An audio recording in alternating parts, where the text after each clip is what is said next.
Yo, what's going on, everybody? It is Monday, April 22nd. Happy Passover to all my Jewish friends out there.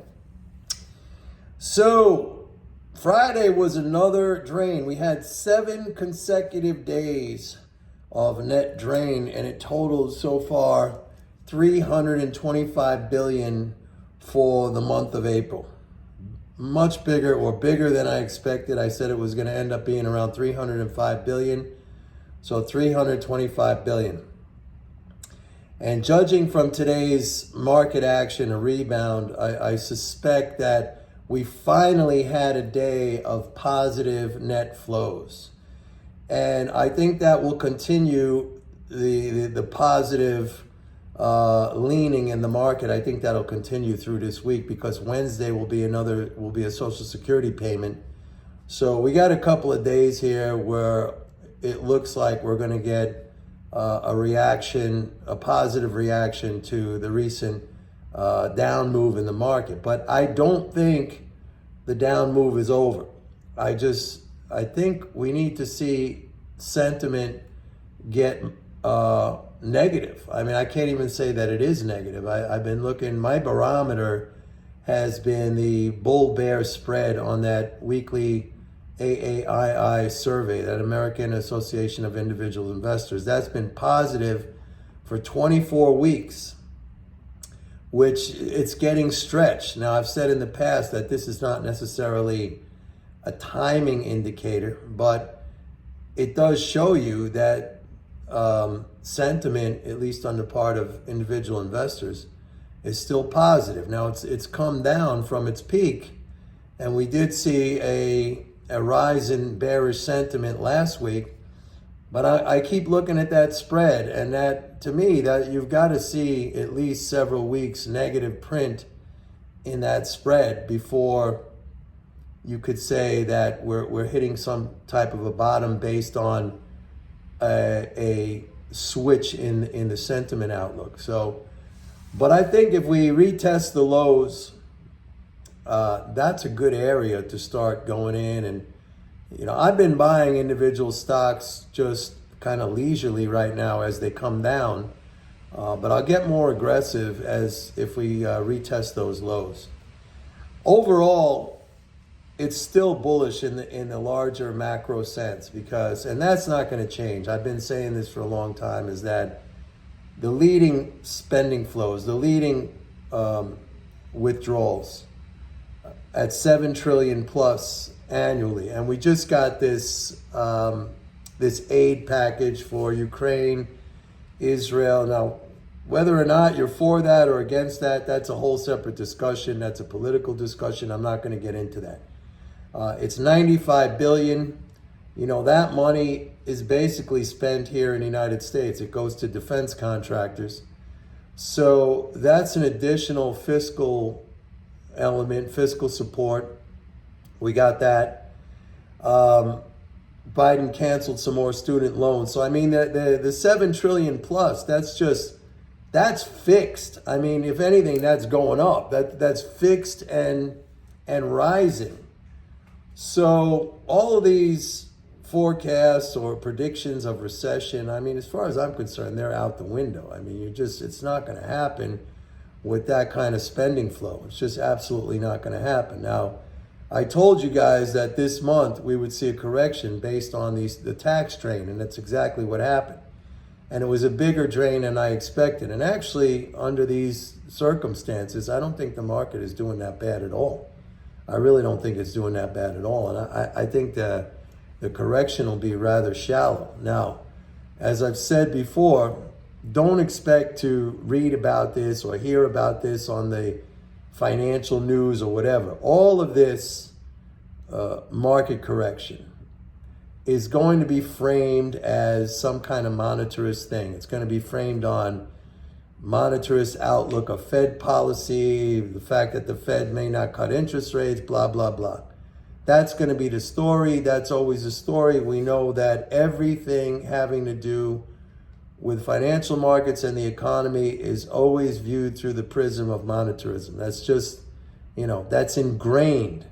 I'm the only one telling you guys that it's all about the fiscal. I mean, what is monetary policy? It's price setting. That's it. And when you set prices, that changes investment allocation, okay?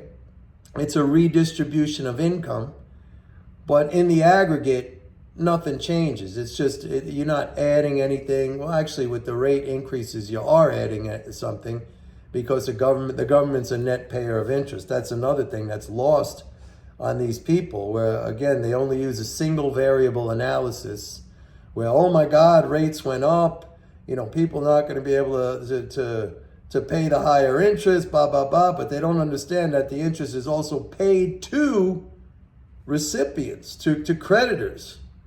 So it's just a redistribution of income. The same thing with inflation is a redistribution of income. Deflation is a redistribution. That's all it is. So a savvy investor and somebody who actually understands economics, like if you follow me, you know that all that does is it should cause you to reallocate to different sectors. It's not, like something, what would be damaging or detrimental is if they started to pull back on that fiscal support. If the government actually said, okay, now we're going to run surpluses like this drain that we just went through for 7 consecutive days. Well, what if they went through that over the course of a year? You see what happened in 7 days. What if they did that over the course of a year? That would be a completely different condition. It would be a completely different outlook. But we're not going to have that. Like I've said in the past, like the 5 main items that are supporting fiscal right now, they're basically all non-discretionary with the exception of defense. We just got an increase in that of $95 billion. So, I mean, defense, even though it's discretionary, it's treated like a non-discretionary. The other ones, Social Security, Medicare, Medicaid, defense, and interest, they're not coming down. So, you just got to stay patient. You got to stay relaxed. You got to stay disciplined. You wait for these pullbacks. There's a lot of really good stocks right now, a lot of really good companies that have been sold down on this, rate fear, whatever, maybe some geopolitical fear as well. And they're just presenting opportunities to you right now. Today, by the way, we had a big pullback in gold. I think you can get back into that. If not now, then very soon. We had a big pullback in silver. Oil, I told you when it was up around $87, $88, I said it's going to come down because producers were selling up there, but they're buying down here. So it's range bound. Okay, it's not going anywhere for now.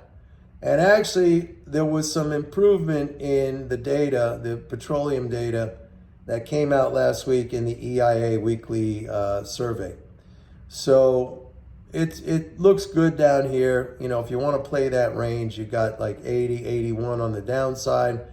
There's good support from producers who've been buying, and they're selling up at the 87, 88. We've been locked in that range for a pretty long time.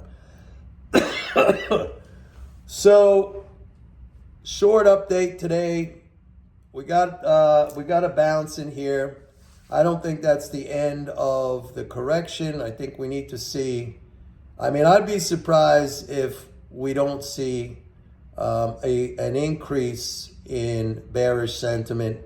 And if we, I do not think that this bounce is the beginning of a new leg up to a new high. I think you're going to have another opportunity in here. May 15th, we will get a quarterly interest payment, so that's going to add to the flows. But until then, we'll see some back and forth volatility. And then on June 15th, we get another quarterly corporate tax payment. So that's going to be a drain. I'll have to look that up, what we looked at last year in terms of the size of that drain. But we should be range bound in here for a little while, and we should see another pullback. And that would be a pullback. I think that would be very interesting to buy. But I said last week, that the tax drain was over. I stick by that. Yeah, we had an extra couple of days more than what I anticipated, but they're diminishing. They're diminishing. I mean, the big drain came on Monday, April 15th. There was another fairly big one on Tuesday, the 16th. But now, they're getting smaller in size, and I suspect that today, when we see the data tomorrow, what happened today, I suspect that was a positive flow. Wednesday, we're going to get a positive flow from Social Security. So it's ending. You can buy. I said already late last week, I said you can buy into this dip. Just be aware that we probably have some more downside. So buy leisurely, pick your spots, look for your favorite stocks. I generally tend to focus on the big names in the leading industries.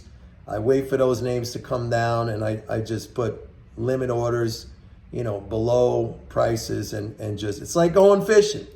You bait your hook, you throw it out there, you bait your line, you throw it out there, you sit back, you wait to get a bite. That's it. I never chase, and I've said to you guys all the time, never ever chase, okay? Make the market pay your price. The market is very, very happy to pay your price.